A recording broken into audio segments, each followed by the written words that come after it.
We are recording the podcast you're listening to now, fools.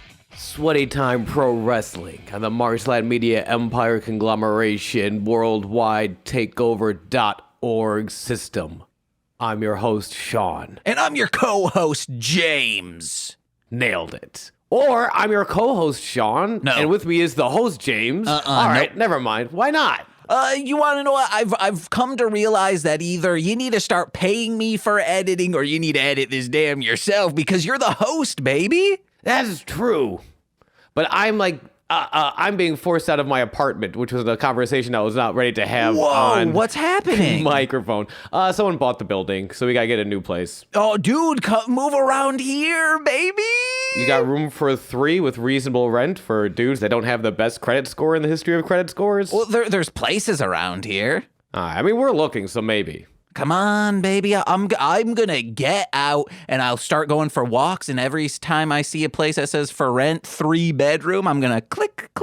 And then Sean's gonna be coming over and saying, "Hey, James, let's watch some wrestling." And I'll say, "It's Friday, man. I'm too high. And in the summertime, I'm planning on wearing clothes on Fridays." Nicole thinks this is a bad idea, and then we'll get into wrestling. Not wearing clothes? Well, it is a crime, I think. No, I think one you day have to a wear week, clothes. one day a week when I don't leave the apartment, I should be able to, at minimum, just wear like pajama pants. That's it. No shirt, no underwear. And the pajama pants that I'm wearing, I will only wear on this single day because that I maybe do laundry once every 2.5 months. But if I'm doing this, I get to prolong that for another probably 2 weeks because that's, I'm going to calculate, that's 6 or 7 clothings. I feel like if you're going to take on as drastic of a life choice as becoming a nudist, which is what this is. Well, pajama pant. We both know this is a gateway until your ultimate goal. No. Pure nudity. Because I don't want to set my butthole on furniture. Okay, that's fair. Because even though I'm getting that caked up type feeling in my ass, I'm still, I can't fully relax knowing that when I relax, my cheeks will start spreading. And then I'm conflicting other people. I'm having them think, oh, did James's butthole sit where I'm sitting? Well, we're doing straight to Patreon. Yeah, that's the only thing I'll be thinking about if I knew what was going on in the depths of depravity of your apartment. Yeah, and then you need a binder to put over your lap.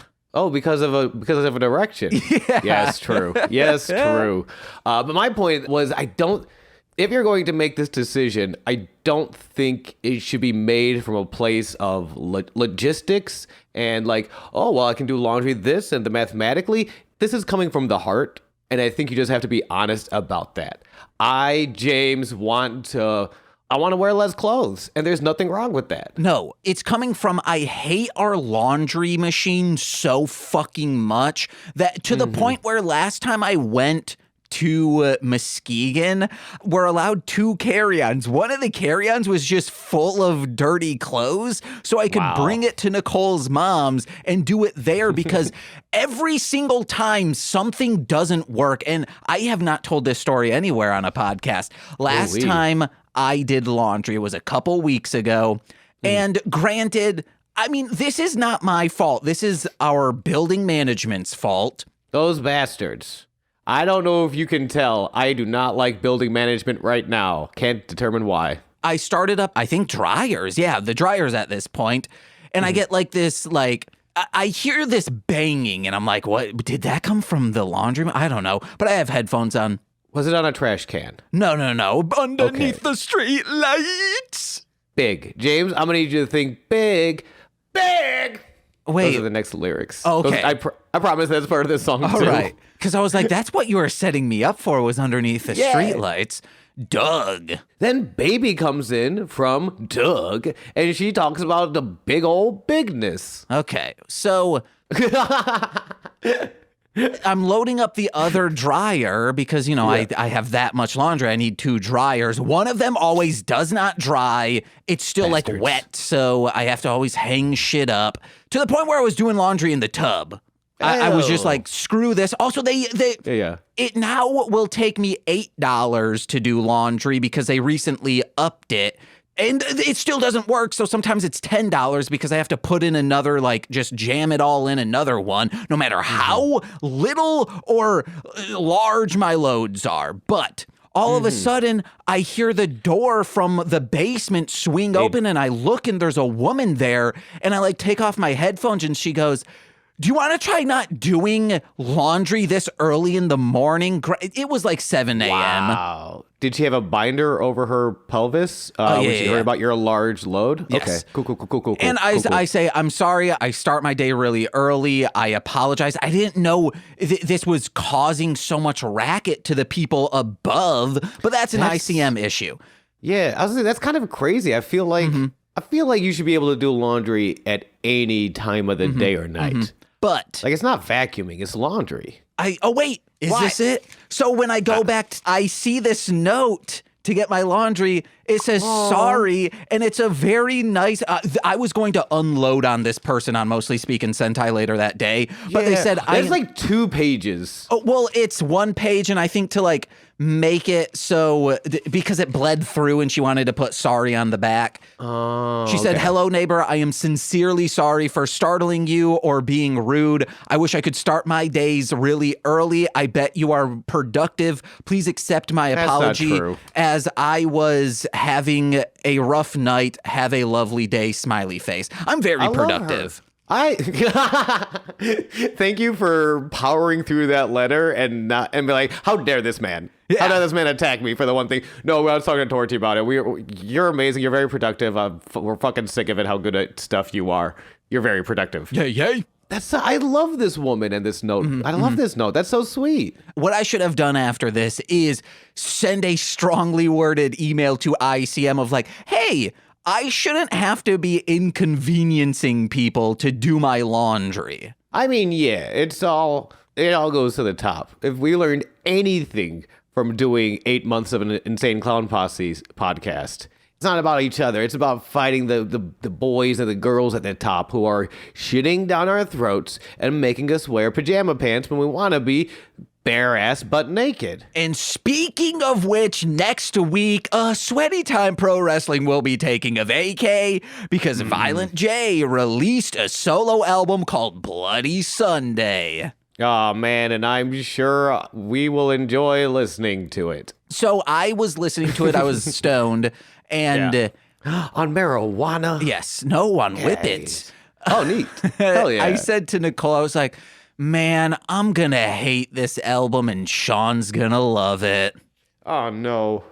Yeah. I feel like all the albums where you hate and I love it, okay, so like on the karmic scale, when you go and you die, and there is like, I think it's like a pig and a chicken, and they weigh them out, and if the pig weighs more than the chicken, you go to hell. Oh, I've never heard this, but I'm surprised Violent J and Shaggy 2 Dope haven't talked about this in their thematically karma-esque messaging. God, they love God.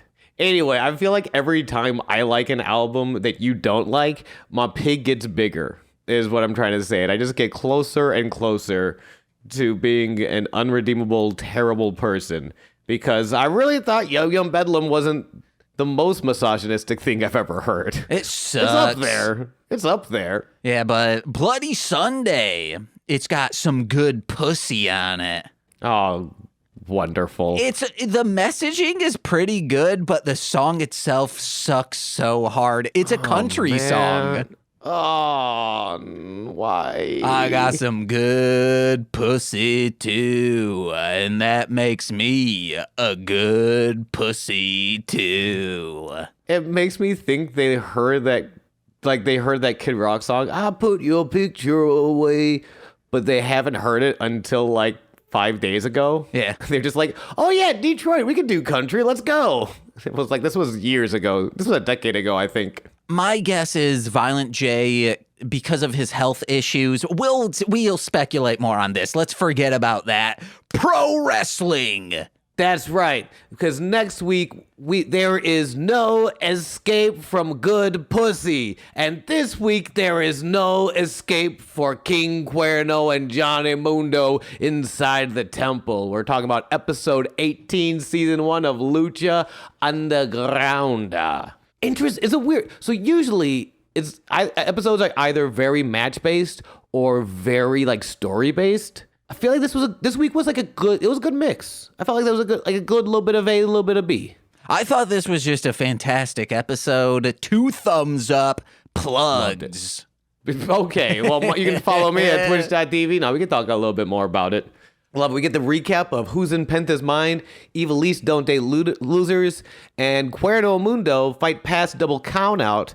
So Cowboy Cuerno will agree to a cage match. I am not over King Cuerno's cowboy hat. It's the best thing ever. That's not the wackiest thing from his lore that we get expanded on in this episode. He just drives a pickup truck. I can't wait to talk about the pickup. The pickup truck is great, by the way. It is like cherry red and it is so nice, and he does not show up to work on time. It's awesome. It truly keeps as they go with his backstory. This is Los Luchadores. It's insane. Yeah, as it should be. Yeah. What? This is how I talk. For true. Like, it's so... I don't know, man. You can do so many things in wrestling. I like... But it is the one... It's funny, because you can do, like, subtle storytelling. You can do small, intimate, like, moments. But you can also just be buck fucking wild. Mm-hmm. And I don't think there's a medium, like, maybe outside of comic books, that really kind of gives you permission to be as weird and buck fucking wild as professional wrestling does. Yeah. Like, even King Cuerno, like, in this instance, this is a blood feud. Cuerno has been hunting. He has put a lock on Mundo. He's been ruining this man's life. This is not like let's just wrestle because, like, no, these guys fucking hate each other. This is like old school cage match style. It's very personal. And we're still getting cowboy hats and pickup trucks. Wait, like, and it's old school cage match, you mean the UCB show? Yes. This is Jason Mantzoukas versus Johnny Mundo. Yeah. Oh my God, that would be amazing. Egg on a pole match. No! So Jason Mantzoukas is fighting for his life out here. That'll kill him. It's so brutal and it's so exciting. Speaking of brutal, Penta is in a beautifully odd place right now with the fans of the temple. Before that, we do get them setting up, saying like, oh, it's gonna be this cage, this four-sided. They should have called it a four-sided fence match because it seems like they're talking to me as they're displaying this cage of just dominating, which... Sure. Sean... Yep.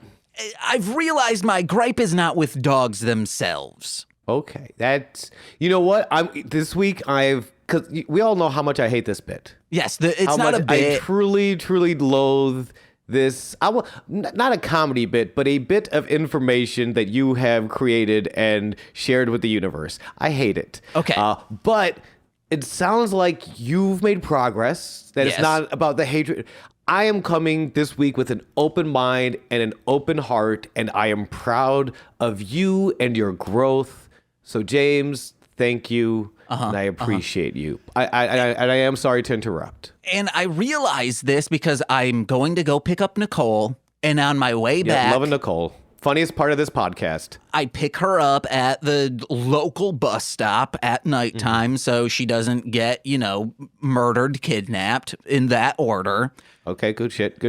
Because, people see her and they murder her and they'll be like, oh my God, like, we should actually keep her body. It's magnificent. Like, this is a work of art. Absolutely. I didn't want to say this. The first time I guested on Mostly Speaking Sentai, I kind of wanted to murder Nicole. Yeah. And I was like, I don't know this person. They invited me into their home for the lovely podcast. I had a great time. I think you guys offered me pizza that first time. Maybe. And I was like, this is some tasty pizza. I should probably murder at least one of them. You should say I want to own their skin, because that's the better route to go down instead of saying like, yeah, I saw this woman and I wanted to murder her. Those are the freaks, but people with sophisticated tastes in the arts see her and say, wow, that should be on display. No, sure. The more wildly specific you are in the details, the less real it seems. Yes. I decided to forego that and just be terrible. So I'm going and I get to our apartment and I go, what? I stepped in and I'm in boots and I stepped in just a pile of shit. So it's like Boot poop. And I don't wear boots that often, so they're still the tread is still there, and I'm having to just like bang out as hard as I can, still on a shit trash in there. Can. Yes, underneath the I was underneath streetlights while I was doing that. Big. So I realized it's the guy, because I'm not seeing stray dogs walking around. I see a couple stray cats, but never any cat shit, and bunnies. This is not bunny poop. If a bunny shit this much, we have bigger problems, okay, than just me having to scrape it off from my shoe. Bunny dysentery is a real problem, and that's what I'll be using my plug segment to talk about. I just realized it is dog people, not dogs. So I have revamped the Dominator, and I'm calling it the Deconator. Okay. Yep. It's more of a, I don't know, a Hello Fresh of a dominating over someone, opposed to like, hey, this is a cage that we're going to shove you into, sort of imprison and dominate you that way. So you get a kit. It's like, oh, wow, you live in a food desert? Well, get the Deconator, okay? And here's what it is.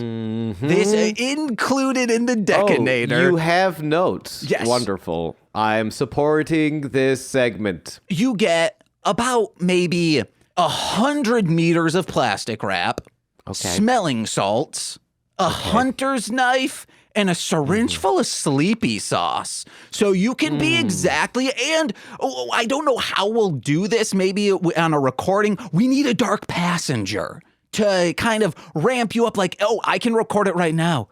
You gotta murder that dog person. They're not cleaning up that duty. They're not doing anything. It's searing inside of you and you need this. So we'll put that on a recording device, or I guess a speaker, and it'll just play on loop to really ramp you up, and you'll deconate someone, aka it's, you're like Dexter, but even better. Even better, because you're taking out the real evil in the world. And thank goodness. So just to cut through some of the corporate jargon, get to the real meat and potatoes of this. This is murder. It's a kill kit. Yes. I will admit to that. Then that's your first and last mistake. Oh, okay. James. You shouldn't have been.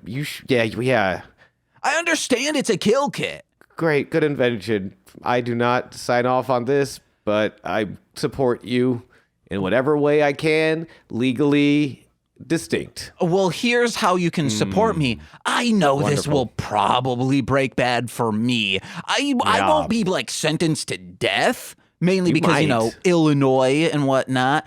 This is a rough second strike. This is what I'll do. I'll say like, hey, guys, I'll set up a company called like Joe and Joey Records, and that's what will be put out, and that'll be a shill company. So then we will not actually call it Joe and Joey, because that has been now taken down on the record as well. Well, I mean, it's also the company that Psychopathic created so they could put out Psychopathic Riders. Maybe we do actually make it Joe and Joey. You know what? Yeah, we'll cut this part out. Yeah. So if I get sued for this, I'll be like, well, I wasn't really meaning for them to do that. Sorry. But Sean, you're in the driver's seat. You have a microphone. You can record stuff. So guess what?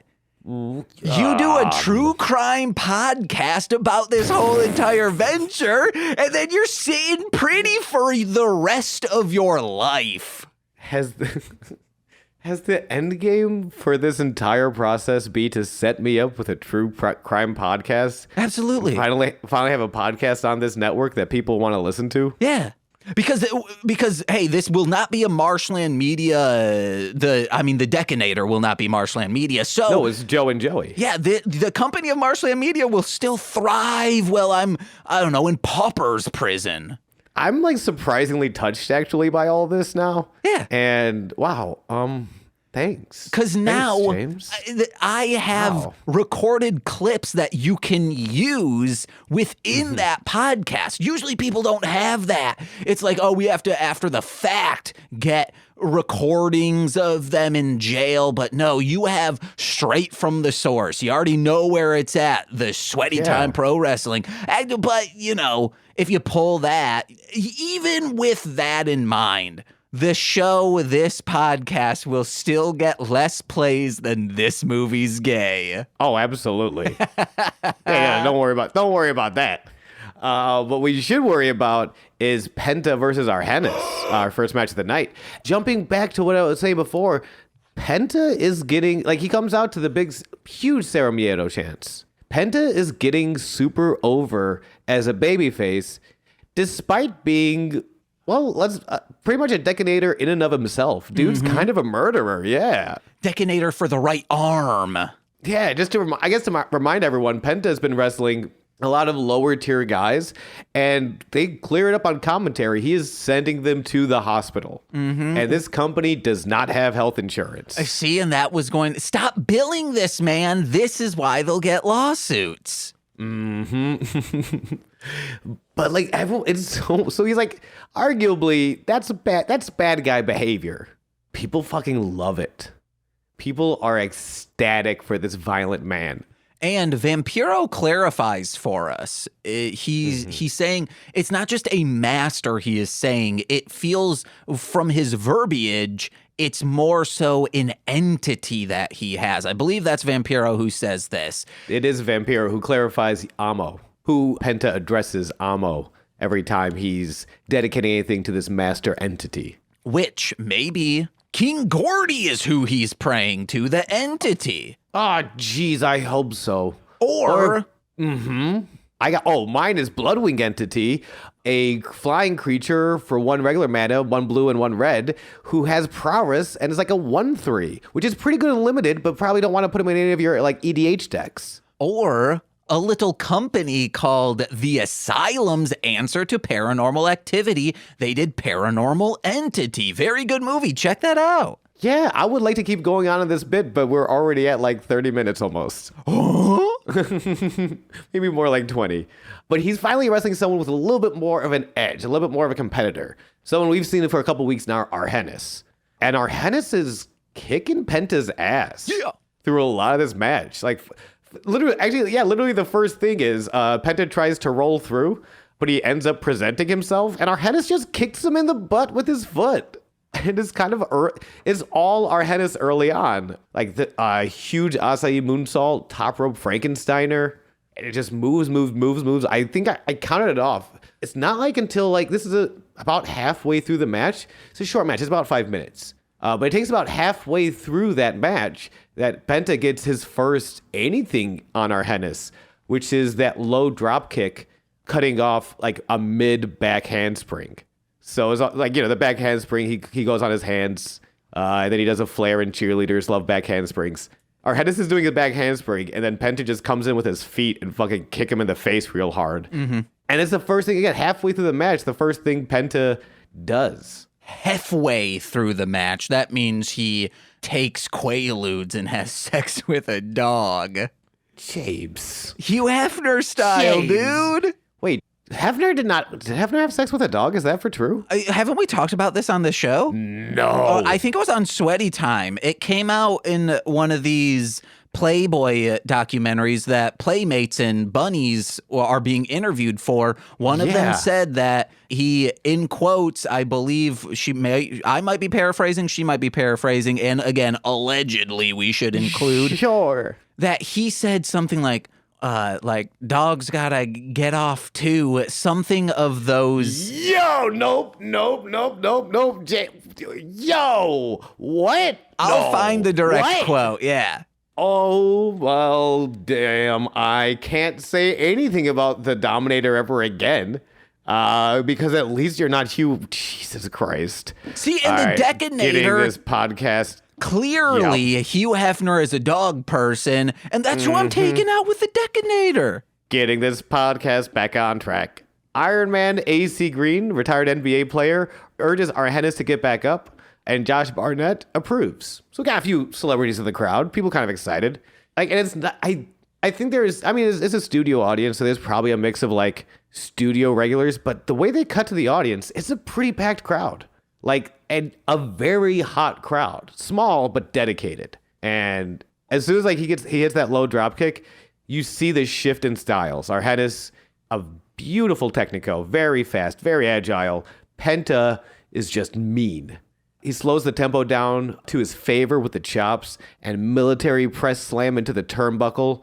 And immediately the Sarah Miedo chants come back on, which is it's so interesting in 2014 to see that like crowds favoring Penta being just a brutal piece of shit over the agile, the technical Arhennis. And I guess, I mean, part of that is Penta's been on TV more, so he's had a lot more exposure. He's definitely the bigger name in the company at this point. Has been given more promo time, is featured more predominantly as a character. But to see people just get this on board with Penta makes me very happy. Yeah. Sonda Theodore, who dated Hugh Hefner for 5 years from 76 to 81, said was a dog. No, she said she once walked in on Hugh Hefner engaging in sex acts with their dog, and he responded with dogs have needs. That for other dogs, you creepy shit heel fucking rat bastard fuck, man. Yeah, just pump a male dog full of hormones and then watch them have sex, you freak. Comparatively, I hate that that's the better option, but it is, and you're right. See, this is a pre-Animal Planet world they were living in. He couldn't just turn on the tube and see two dogs fucking. He had to do it for himself, I guess. Sisters, aka, in this case, misters, are doing it for themselves. Sure. It's gross, guys. It's real bad. It's so... Man, because I was on stream the other day, and it came up. It's so, because we're of a certain age. Yes. And I don't, did you grow up hard on VH1? Like VH1 reality TV? I kind of. I hard did. I was like all over VH1 celeb reality programming block. So it's Real Life and all those shows. Just Surreal Life and I Love series were what I enjoyed. It wasn't on VH1, but I tie it to this time frame. Was E and like the revitalization of Hugh Hefner and the Playboy brand. Yes. And it's so weird of like how much I did. It's weird to think like, it's one thing to think Hugh Hefner was cool in the 60s and 70s. It's another thing to be like 2005 to 2010. Like, no, this is pretty cool and great. And like, it feels like it was presented as like a form of empowerment. And then you get like, he dies and everyone's immediately like, no. Yeah. It was actually way, way, way worse. Women were actively trying to escape. They were being used. They were being used as like currency in that compound. And he's fucking dogs, apparently. Fuck Hugh Hefner. I hate him. Holly Madison and Bridget Marcourt, they have a podcast where they are doing, like, it's a rewatch of Girls Next Door. They were two of the three girlfriends in the first 4 seasons. And they're like, hey, we're going to first do a, like, preface episode to tell you guys our background. That preface episode to get from like where they started and them like the first episode ended up being like 6 episodes of them like having to explain like, here's what's going on. Also, like Holly Madison is discussing when her book came out, people were like, oh, well, you were fine with what he was doing when you were making money. And she's like, yeah, man, because I was like forced. It was either I did this or I was homeless. I had no other options at that time. And my mother and I watched Girls Next Door. That was one of our activities. Her and I would watch that. And then my first, like, in quotes, serious girlfriend in, like, late high school and after, she was my mother. No. Oh, damn. That's Why won't you date my disgusting. mom? No. Wait. Oh, your mother. Yeah. Okay, all right. Nicole and I will get in a love triangle with your mom. Thruple up with my mom. Guys, I'm holding a sweepstakes. Any couples out there, happy belated Valentine's Day. Thruple up with my mom. Email me later. So my ex, she was obsessed with Girls Next Door. She loved the Playboy brand, and that's because of Girls Next Door. She's like, wow, this looks lavish. This is amazing. So we watched all the seasons together. We enjoyed doing this. Then when we went to Las Vegas, Holly Madison was in, I forget the name of the show that was there. It's a very good show. It's like burlesque meets, I guess, Alice in Wonderland. That's how I would describe it. Oh, that sounds awesome. Holly, hopefully if you Google Holly Madison burlesque, you can find that show. Or yeah, that sounds great. I would search Holly Madison Las Vegas show. You will find it. And Neat. Then she ended up like trying out for Playboy. She like came to Chicago. We like made a trip of it with her friends for her to try out for Playboy. She did not. But you know, that I think that's, with things coming to light, best case scenario. Oh gosh, yeah.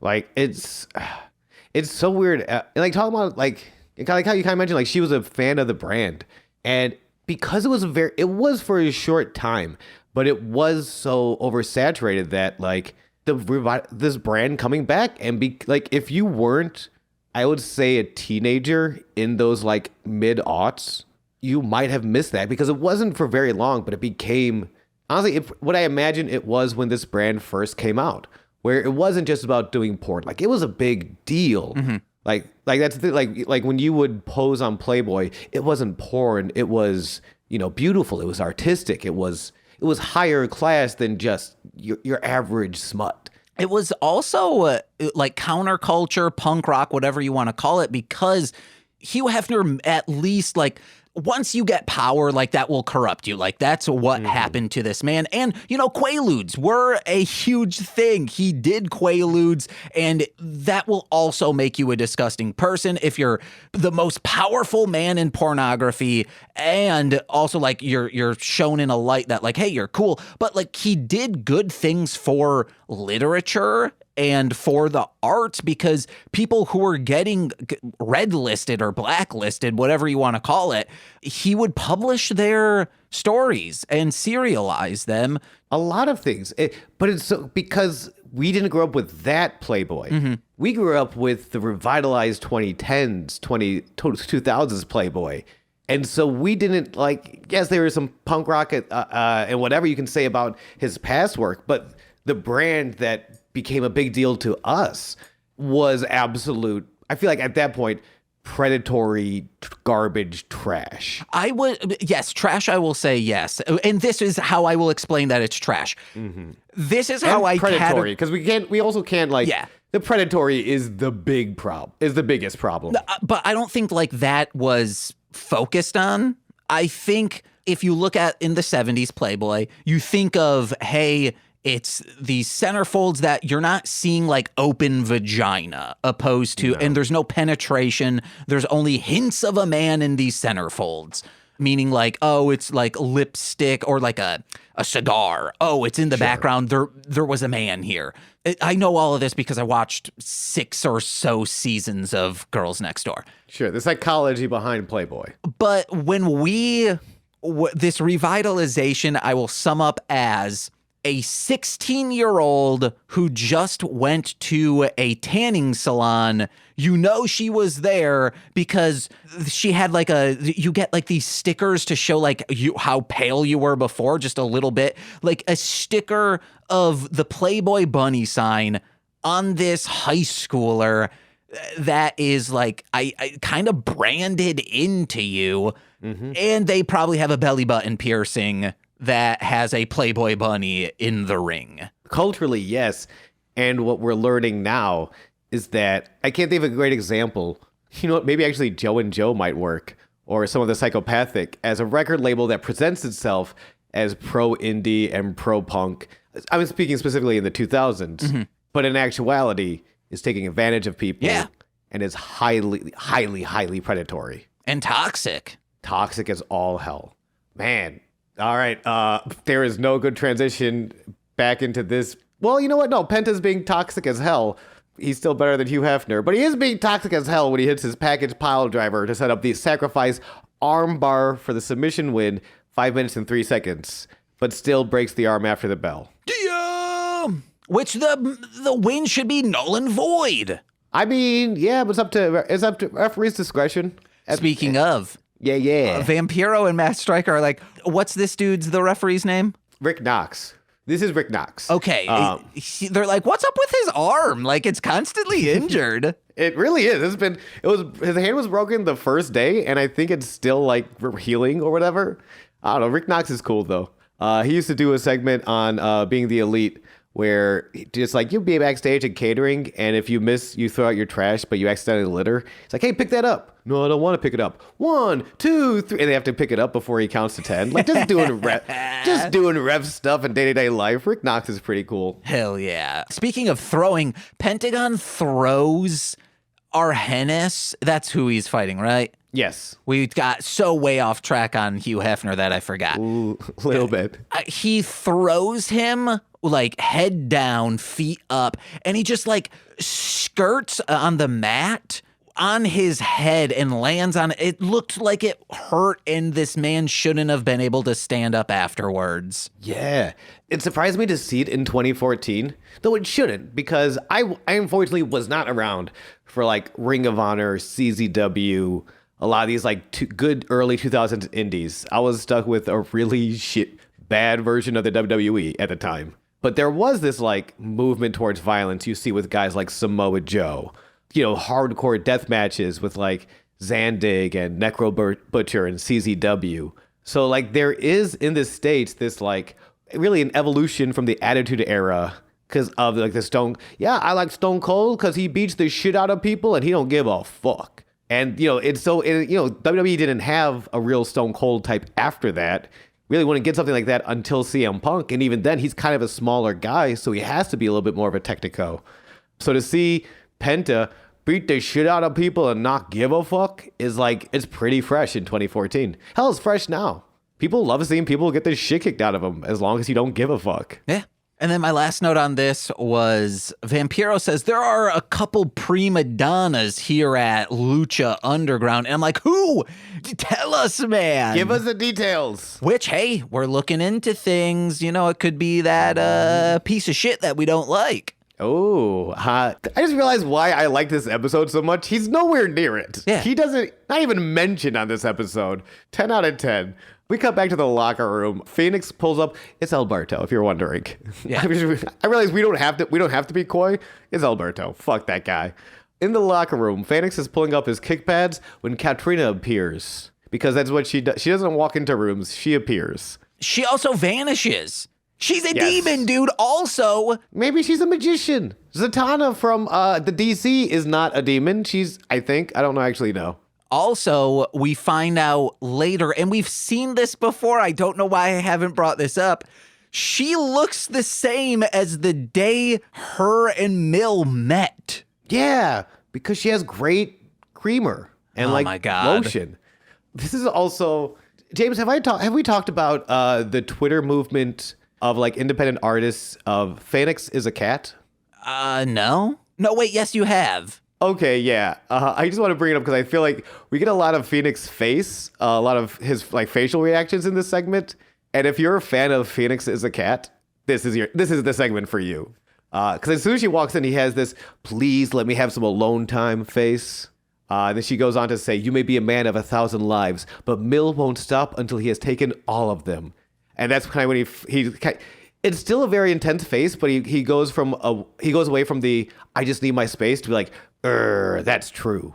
So she tells him the only thing you can do, you must bury him. And he clenches his fist and he purses his lips and he looks like the cutest little angriest cat of like, I know I left my toy under the fridge and my paws are just not long enough to get it, but I must get that toy back. The only difference is that when Phoenix gets that way, he's gonna kick someone's fucking head in, and it's awesome. Hell yeah. I mean, Sox does that too. He's constantly punching at Nicole. Yeah. I love when they go, bury him, you must. When my friend group played Super Smash Brothers, and that's it. Like, we were very, very much into that. And when Nicole came around, it was, I believe, MC Deep, our friend Brandon and roommate Brandon, Nicole and I, and just making Brandon mad because we had those balls from Animal Crossing that when you throw them on the ground, it puts you into the ground, like you fall into it. Yeah. And I feel like we were playing with just those, and we kept like throwing them at Brandon, just screaming, get buried, to the point where like whenever we see one of those things, we will scream, get buried. So I was like, fuck, man, I wish Phoenix and Mill were in Super Smash Brothers. Someone mod this so we can Phoenix throws one at Mill and Mill gets buried. It's the same thing I see whenever I see Bill Hader on the street. Get buried. He says, we're working on season 3 now. Oh, okay. For some weird reason, I was thinking of... Skeleton Twins? No, Napoleon Dynamite, dude. Oh, okay. Oh, wait, which dude? No. Is Bill Hader in Napoleon Dynamite? No, I don't think so. It's another dude with the last name Hader, I thought. Oh, probably. And I was like, what buried thing did he do? James, you wouldn't steal a car, right? No, I wouldn't. Well, don't pirate DVDs. As Conan appears in the classic You Wouldn't Steal a Car, Don't Pirate DVDs promo. I will say, yes, we said this feels a lot like Simple and Clean from Kingdom Hearts. Very much. I synced it up. It feels like they used that song as a placeholder.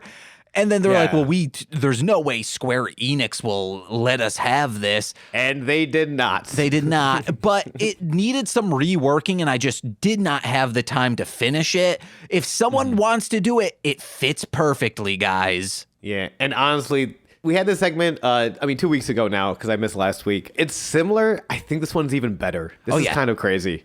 Is Conan's being rained on through memories of Puma versus Cage, through memories of his cane breaking. And this is when we find out that Conan is also a blacksmith and is welding a brand new murder weapon / cane. Like, he's smashing cinder blocks. He's like smashing bottles. He's about to murder like 5 dudes. He pulls out a gun. Yeah, it's fucking crazy, but it's all the cane. The cane is a murder weapon. He built it himself. He welded this cane himself. God damn. What if it ends up being like the Penguin's cane and he like pulls out a like sword from it? There is a greater than 0% chance that's going to happen. James, if you put in that bet right now, I will also put money on that bet. I don't want to because I don't make enough money to do any betting of any kind. Neither do I. Conan's also, oh man, I like these lines. Conan says, let your plans be dark and impenetrable as night. And again, it's this like, where last week it was a little more country, it was a little like folkier country, this is picking up. There's some tempo, there's some distortion and fuzz in the guitar this time. Mm-hmm. I will say, people need to stop using, it's as impenetrable as night, all of those kinds of things. Cell phones have a flashlight on it, guys. It's so easy to see in the dark. That's also true. Yeah, man, you took all this time to build yourself a new cane and you didn't put a flashlight on it, Conan? What the fuck? Yeah. But this is the line that got me. And when you fall beautifully. And my heart jumped. When you fall beautifully, like a thunderbolt. And I was like, oh my God, this guy's gonna murder Brian Cage and I think I'm okay with it. No, wait, what? Are you saying Brian Cage in AEW is a ghost? I mean, I can't definitively prove not. Okay. So maybe it would reshape my entire opinion on him if that's true. Can I ask you a quick would you rather? Of course. Would you rather pee in a monkey's mouth or eat a ghost. Now, the monkey, I'm assuming, is a live monkey. Yes. Will the monkey retaliate? No, he might enjoy it. Might enjoy it? Yeah. Is it dependent on my pee? No, I'm just saying a monkey at I need bare to know if this minimum monkey's going to enjoy it or not. won't retaliate. It will either be indifferent or love it. Or eat a ghost. Yes, eat a true, it's not figurative. You are truly eating a ghost. You don't Now, know if- the ramifications, but you are eating a ghost. So I don't know if whether I destroy the ghost or I not destroy the ghost. Yeah. I don't know anything about the ghost You situation. could be Mama Cocoing it, meaning like, everyone will forget about this person's memory. So, it's George Washington's ghost. You eat it. Maybe George Washington. People are like, the fuck is this on the dollar bill? That's a rough one. That's a rough one because I live in America and that's pretty cool sometimes. Not always. I think morally I have to pee in the monkey's mouth, Oh, damn. which sucks. But morally I think that's the ethical decision. Is the only one of the few times the ethical choice is to pee into the monkey's mouth. But I think it is. Yeah, it's safer. And maybe the monkey's parched and, it has needs too. Yeah, or the monkey's just a fucking freak. I don't know. Looping it back to Hugh Hefner. What a piece of trash. Not a piece of trash. Well, he kind of is. He's not a good guy. King Cuerno in his pickup truck, just driving through LA. Yeah. I do need to say, on Mostly Speaking Sentai After Dark last week over on patreon.com/MLM pod, please listen to that for the full context of this would you rather that I just said. Okay, yeah, that makes sense. Driving okay. Driving through LA, we talked about this before. King Cuerno, beautiful pickup. Casual Cuerno, like he's wearing the mask, but he's got jeans and a nice button up. Just real badass looking. Like it's literally it's just him looking like a fucking badass and showing up at his job very late, if you think about it. Like he's 15 minutes away from his match. Like, I don't know, man. No, hey, 15 minutes early is on time, baby. Yeah, but probably want to do some promo. I don't know. Maybe check in with the guys at catering. No. Check in with wardrobe. You yourself don't eat before an improv because you don't want a full stomach. Same with this dude. You know what? That's true. You know what, King Cuerno? You're killing it. 15 minutes early is on time. Also, to anyone who doesn't watch along with us and just listens to the show, he does not look badass. He does not. He looks corny. So cool. No. This man is the fucking bees who have knees. This man was driving through LA. They say, hey, you got 15 minutes until your match. He says, what you got? And they said, what? And he said, oh, I'm sorry. I thought you asked what I was rebelling against. And they said, no. And he's like, okay, I'm going to go inside. He's so cool, baby. But let's get on to the next match. The next match, Angelico versus Evil East, guest referee, Son of Havoc. Oh, and he's looking like a little cutie in his referee outfit. Very nice. I love a leather vest. If it happens to come with a referee shirt, I'm pretty down. Yes. He looks very Magic Mike. I can see that. I mean, the referee shirt does not have sleeves, which is awesome because there was some grade A beef arms under there. Mm-hmm. And this match was set up before an Evil East beat Angelico. I still don't understand why Cueto made Son of Havoc guest referee, but it's happening. Evil East, prove to us you're violent. That's sort of the underlying sub-theme of this match. Is Evil East won with the help of Son of Havoc, see you do it again, and also fucking kick some ass, dude. Mm-hmm. I also have the opening between Stryker and Vampiro as Angelico is coming down. Angelico has captured the hearts and imaginations of every fan in the temple. Vampiro, are you a fan? No, but I agree with you, man. And I see girls are freaking out over this guy. He has a nice waistline, but that's not my thing.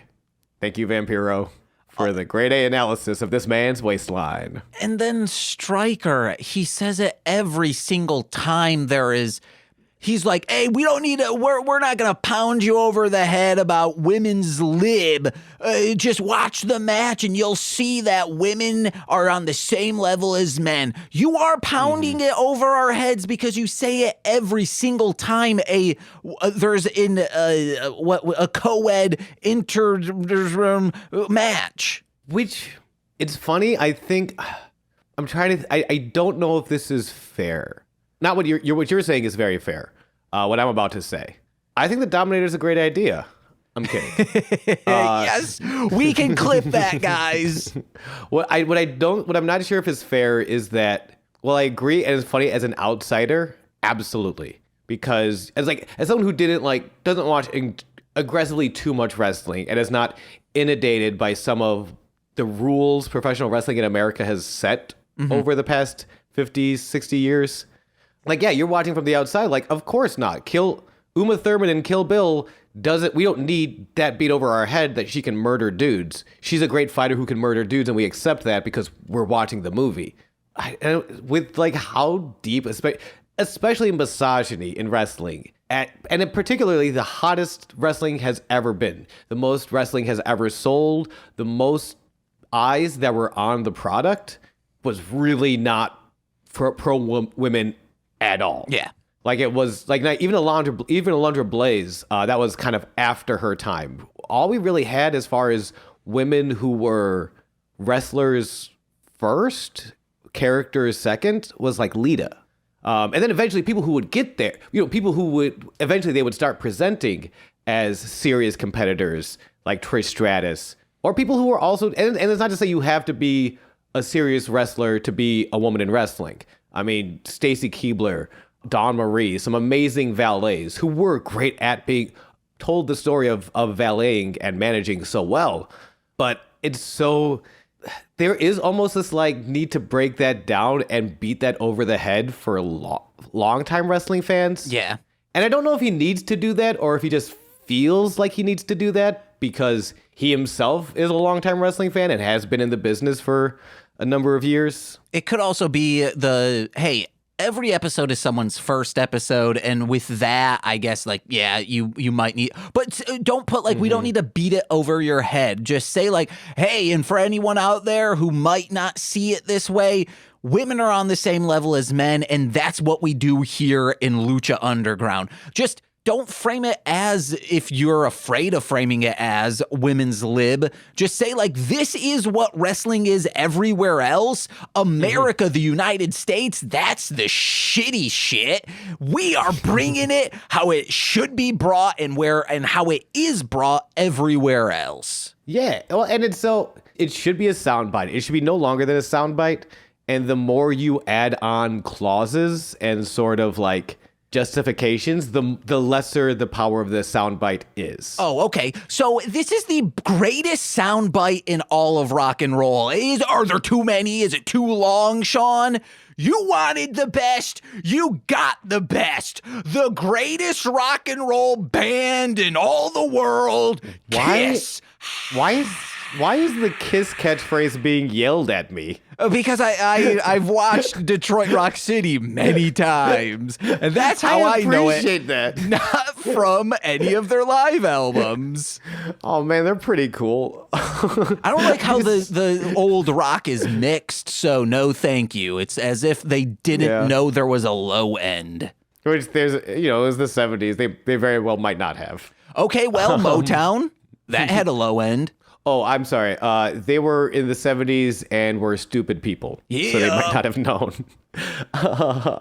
Also, shouts out to Vampiro for confirming the internet rumors. Evilise is tough in the ring and also a hottie.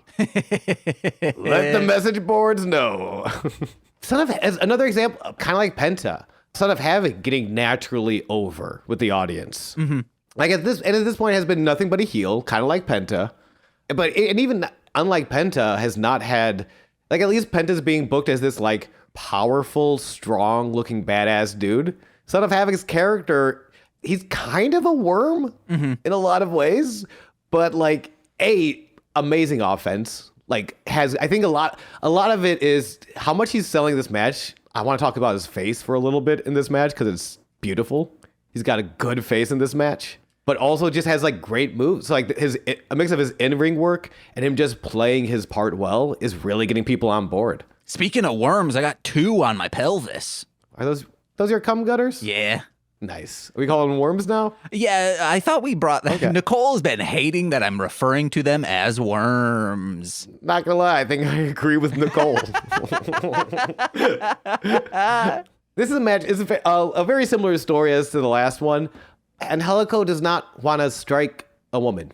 He doesn't want to he doesn't really want to punch the shit out of Ivelisse. But Ivelisse is here. Like that, she was expressly told and wanted to like prove that she is violent. She is a capable competitor. Fucking chop me, bro. Hey, if he doesn't want to strike a woman, I guess we need to strike him over the head with some of this women's lib shit. Yeah, about goddamn time. Love me some women's lib. I think the sound clip for this episode is the why am I being screamed at about Kiss? I did it. It rattled me so much. I am such a Kiss fan. Because it's like, I am a Kiss fan. You know that. Like, I've gone to like this. They were one of my first like favorite bands. And to be just aggressively yelled at the catchphrase of one of my old favorite bands, I don't know how to feel. Live at Colby Hall. Cobalt Hall? Yeah. I'm like at Helico in this match. I just don't know how to feel. He's still trying a master of Yave, so he still has a lot of great holds and a lot of great locks that he's kind of using to flirt with Ivelisse the whole time. It's hard to kind of tell whether he's... And I think they prefaced it pretty clearly that he's not flirting just to flirt with Ivelisse. Part of it's mind games with her. Part of it's also mind games with Son of Havoc. I think it's mainly mind games with him. I think so too. So we get to this point where like his like catch as catch can lockup style of wrestling can only get him so far. Mm-hmm. He's gonna need to hit her. Yeah. Like there's this the sunset flip spot where she kind of sunset flips over him, bridges over to a pin. Mm-hmm. Then he flips out of it. And normally what that does when you flip out of a bridge and then he'll go for a pin himself. Instead, she just ends up sitting on his chest. And my favorite way to flirt with someone, make them sit on your chest. Hell yeah. And this is what I want to talk about, Son of Havoc's face. Just big, fucking like plastered all over his eyes. And he's the referee. It's technically a pinfall. So he has to count. Like he has to, I gotta count. But this sucks, man. The first time she pins him, though, Son of Havoc waits a long time, and Vampiro just starts screaming, "The fix is in, guys! The fix is in!" Yeah. When in actuality, I think she just took a second to bridge over. Because it's funny, she had him in a pinfall, but she wanted to bridge over, so he doesn't start counting until she hits the bridge. And so I don't know. It's an interesting little hiccup that then Vampiro aggressively highlights by yelling about it. Hey, and when I'm listening to the Carpenters, I don't start grooving till they hit the bridge. So when Helico kicks out, Ivelisse ends up sitting on his chest. Son of Havoc, oh no, jeez. 1, 2, and Helico pushes her off, but leaves his hand, like still holds onto her thighs, pulls her back in to sit on his chest a second time. And this is where Son of Havoc's like, no, I'm not counting this one. No. He goes to pull her up, and we get some more, again, like some more catch can, and Helico try to get out of there. But every time, like, he puts her in an interesting hole, he gets her, like, in a lock, she's going to throw the bow. She's going to throw the knees. Eventually, the stalling, he gets her in a stalling suplex. She counters down by, like, lowering her body weight, putting her in, a standing guillotine choke. And Helico reverses the guillotine choke by softly caressing her lower reverse abdomen. Yay. Direct quote from Vampiro. He's like, what part of the body is that? It's the reverse abdomen, the back. The small of the back, guys. Nah, lower reverse abdomen, James. Come on, God. Be a professional.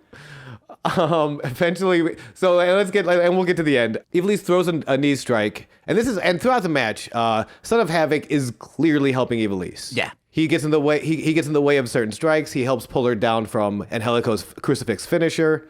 Eventually, though, she goes to slap I think Son of Havoc he's not cheating good enough, so she slaps him. It's like, oh, and Helico just fucking hates Son of Havoc, so he goes to slap him with his foot. Son of Havoc ducks, roundhouse kicks Evilise, and Helico lands the sexiest pinfall I've ever seen.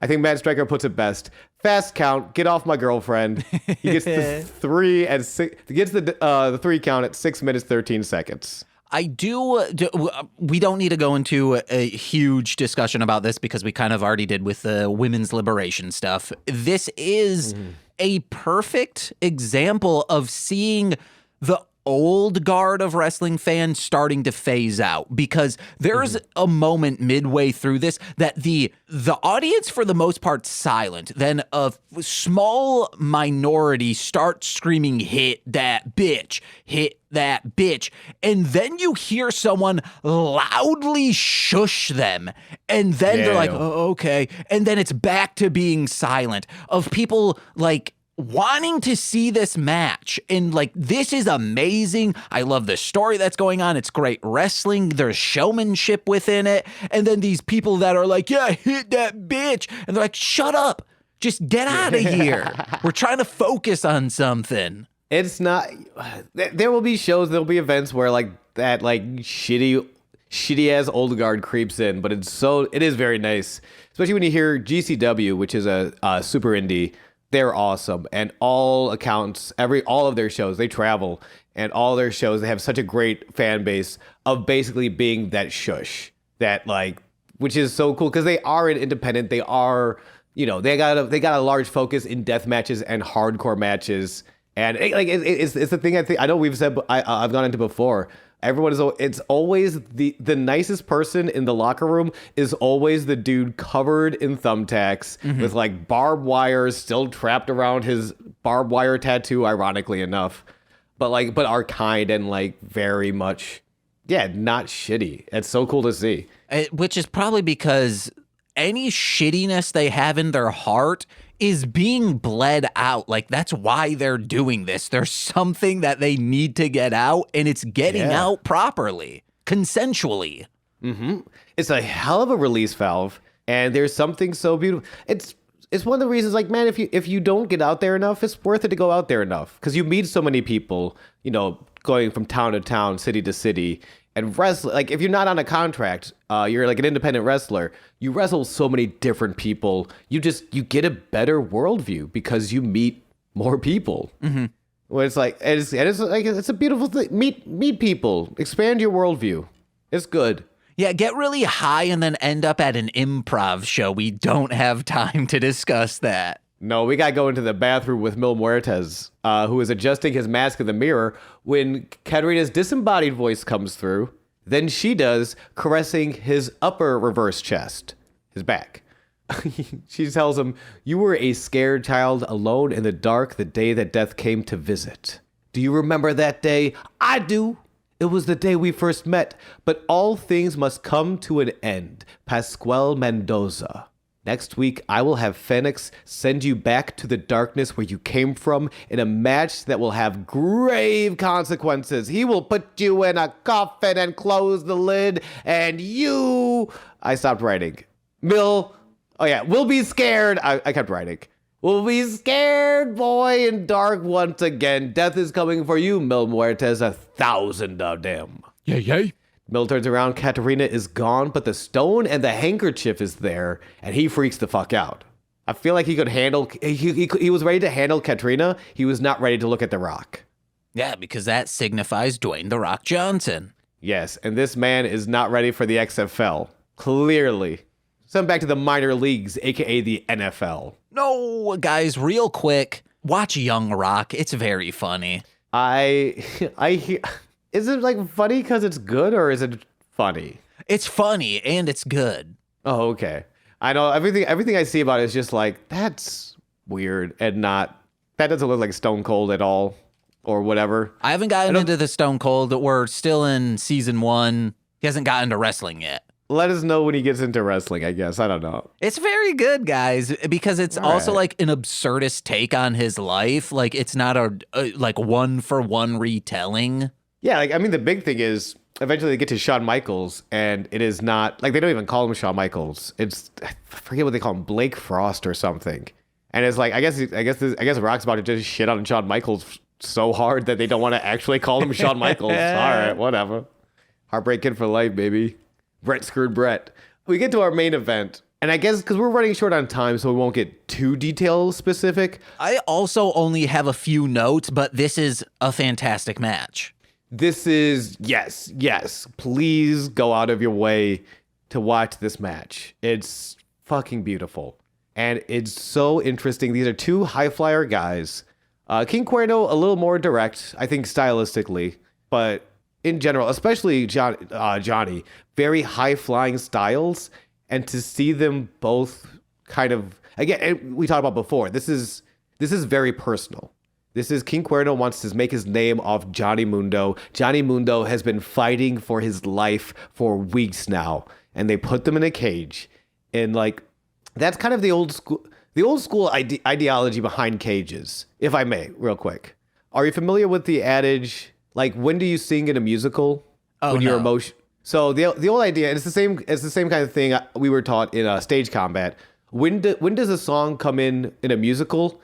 It's when your emotions are so high that words are not enough. Mm-hmm. It's kind of the same idea in cage matches. When do you do a cage match?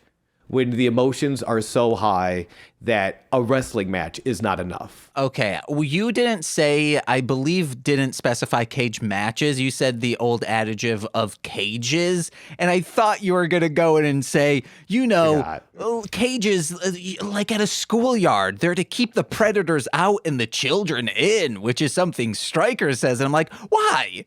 Why is that your analogy here? You could have said... That's my teacher. That's me and Vampiro's teacher over there, baby. You could have said literally like, a castle wall. It's to keep the enemies out and to protect the people inside. Yeah, he does not say that, does he?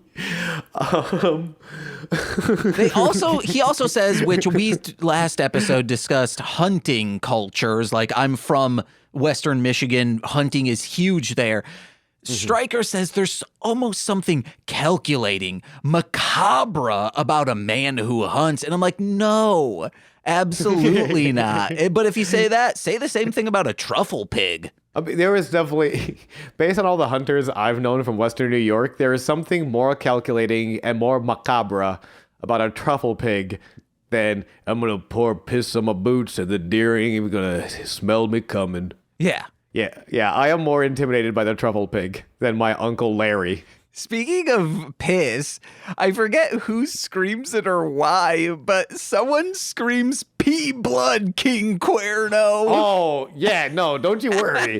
That was, and I wish it was as simple as pea blood, King Cuerno. Oh, no, it was. Cut that part out. It was. It's not getting cut. I know. I fucked up. It was our favorite, our teacher, Mad Stryker. When they're fighting, this is the second time they are fighting on the top of the on the top of the rope, on the top of the cage. It's just Stryker going, "Ooh, kidney shot, pea blood, King Cuerno." We're all like, "Yeah, okay." But to go back to it, also, King Cuerno disrobes beforehand. He sets up the deer head in the corner on the outside of the cage, as he's wont to do.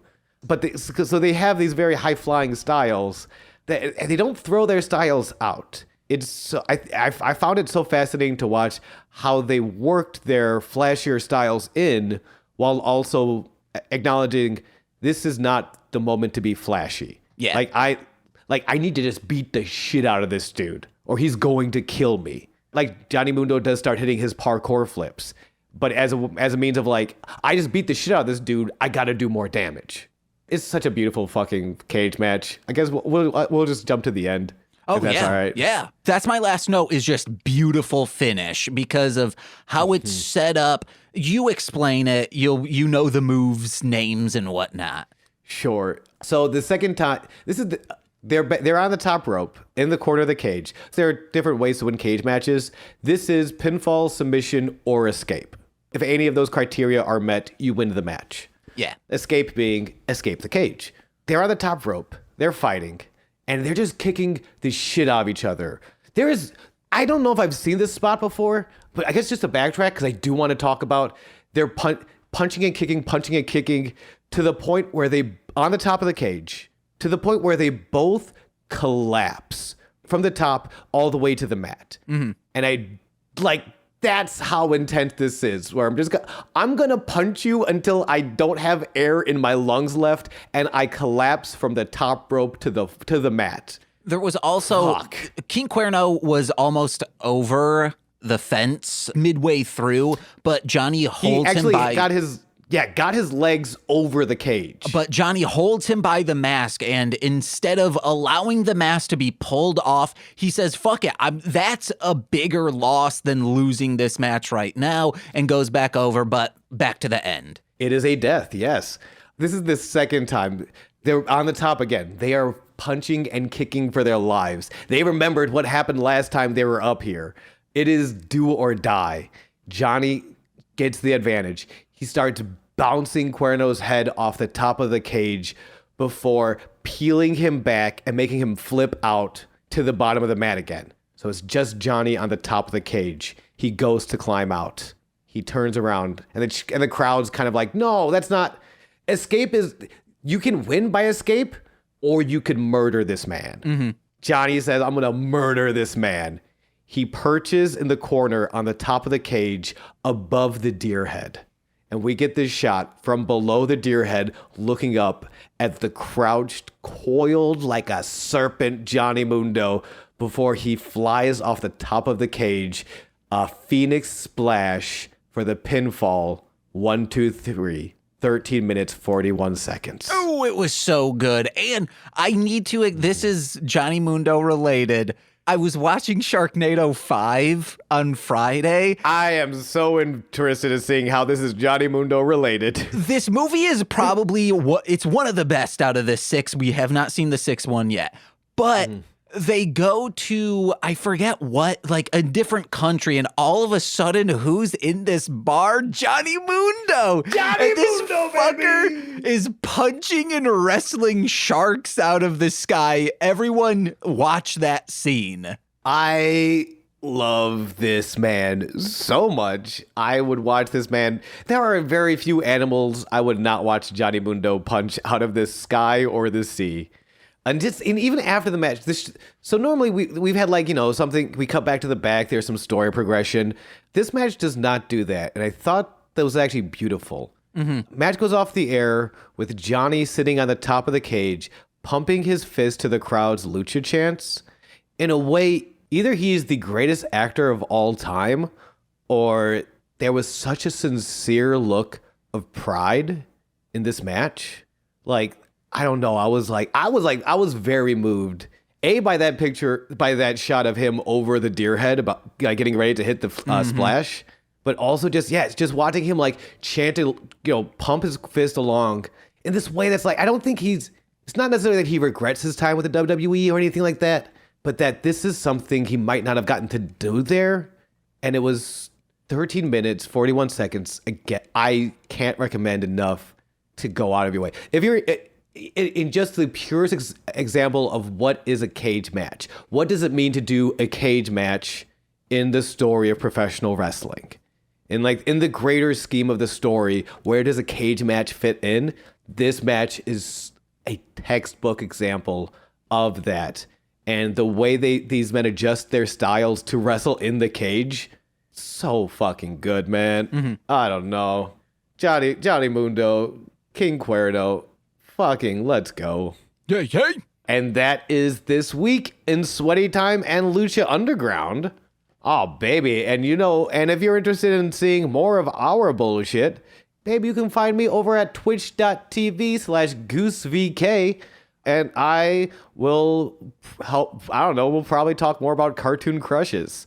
I went on a stream. I was going to be okay, let's finish this game real quick. I think I played 30 minutes of a video game and then spent an hour and a half talking about Audrey from Atlantis. Forgot how cute she was. And various other cartoon crushes. Shouts out to Dot Matrix from Reboot. That's an all-timer for life. I'm only into Judy Hopps from Yo. Zootopia. She's on the list, man. Don't think you're coming in without it. Did not put her. Oh yeah. No, Judy Hopps. Don't worry. You're there. Pixar and Disney, they know how to animate an ass. I love butts. Hey guys, head over to MLMpod.com to find out information about my other podcasts like Height of Horror. Check it out. It's a very good show. Please listen to that. And hey, listen to my music under Marshland Monster. Just put out a new CD. And oh my God, more Dragon Boy Suede Marshland Monster. It's in the can even. We got a song done. I got to send it to you, Sean. It's a catchy song, but Nicole's like, I need to know why this was written. It's a weird one, but I like it. You two are fucking weirdos. That's awesome. And then go over to patreon.com/MLMpod, where for $5 a month, you get exclusive content every single week in the form of beautiful podcasts. All of March. It's nothing but This Existed every single Friday doing trauma movies. Yay.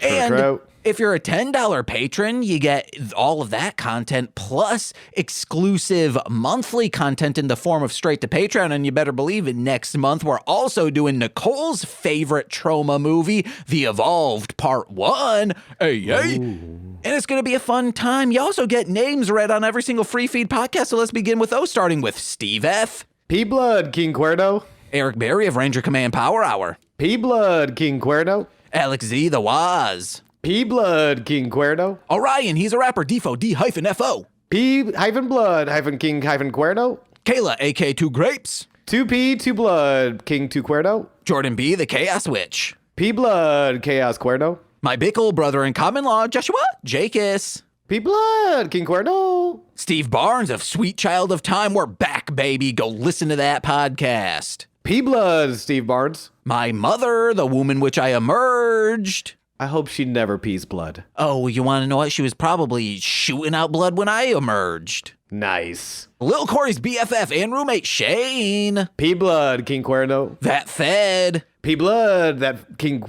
Cuerno. Shit. And twitch.tv/Corwinning. It's Corwin. P-Blood, King Cuerno. And that's it. See you guys. Oh yeah. Bye. Bye.